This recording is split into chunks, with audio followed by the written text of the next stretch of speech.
needed in Sector Wars. Play Astro Blaster. If you destroy my city, Intruder alert. The intruder must not escape. Dragon's Lair, the fantasy adventure where you become a valiant knight. you will be taken into space cadet. Get set.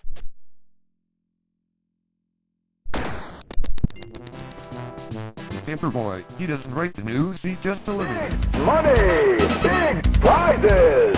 I love it! Lead on, adventurer. Your quest awaits.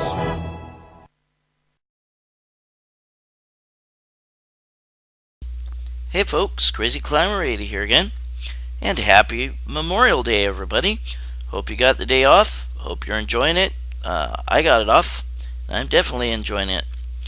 Well, the game we're going to look at today is called Sundance, and this was created by Cinematronics, or more specifically, Tim Skelly in 1979. And it is a strategy game with a bit of perhaps a color overlay or something, or colored glass, to give the black and white graphics a bit of a yellowish hue. But it's a strategy game in which you have to keep these bouncing suns from landing on this 3D 3x3 grid. And you have controls to open up holes in each of those squares. It's the control panel's kind of interesting. You've got 9 buttons for each player, and you can play. If you play 2-player, it's 2-player alternating, not simultaneous.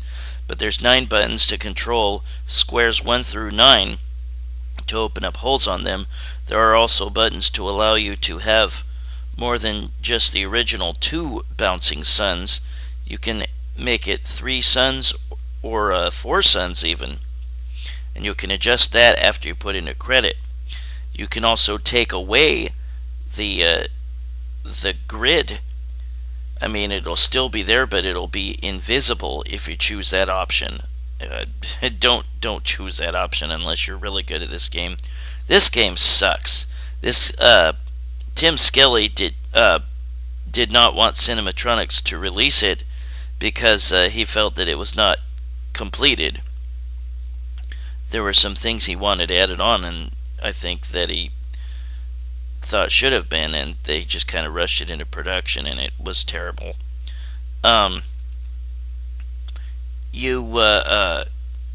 If you bought this game, then the CRT would tend to burn up because there was this carbon coating on it that would come loose, and it would be inside the it would make the CRT arc and burn up, and so those cabinets would not last very long.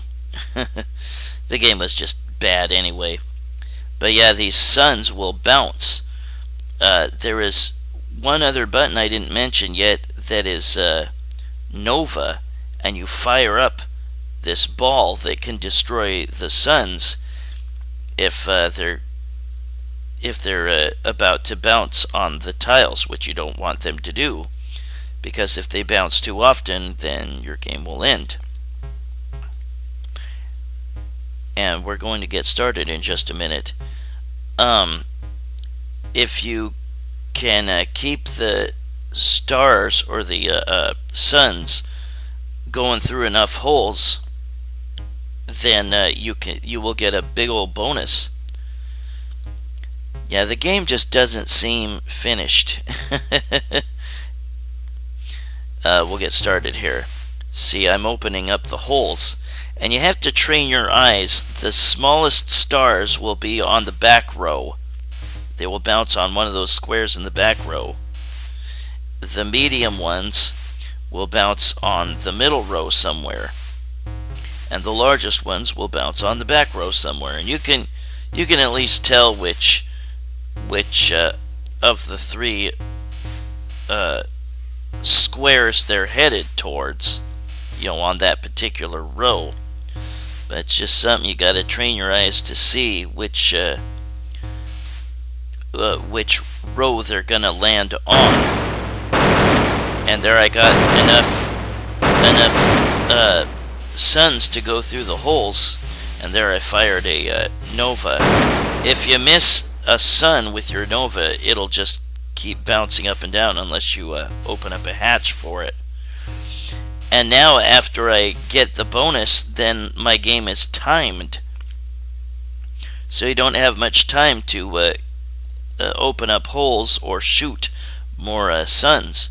You get the same amount of points for opening up a hole to have a sun fall through as you do for shooting it, it seems. And you just shoot them when you aren't able to really catch them. And as you get further in the game, the grids, note that there is a grid above too, and that's what the suns bounce off of. That will get closer to the bottom one, so the suns will have less time to bounce, and of course that works against you. But again, after you put in a credit, you can select which how many stars or suns you want to start with. You can have 2, or you can have 3, or you can have 4. This game is very short, and it's very shitty. And again, you can choose while you've got a credit in there whether or not you want to have the 3D grid. You can take it away so that you can't even see it. It'll still be there, but it'll be invisible. This game is definitely awful. Certainly, maybe not quite as bad as Barrier, but it's definitely not good. There was plenty that needed to be added to it to make it even remotely interesting. And there's the bonus again, and you saw numbers going down towards my score. And once those numbers reached my score, then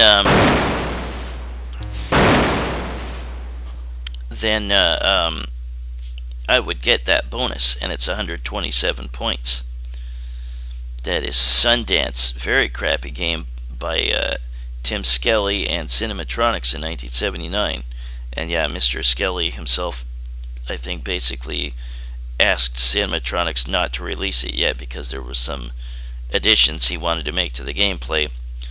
But that was Sundance by Cinematronics and Tim Skelly in 1979. Hope you have a great Memorial Day, and I will catch you later with another video. Bye-bye, folks.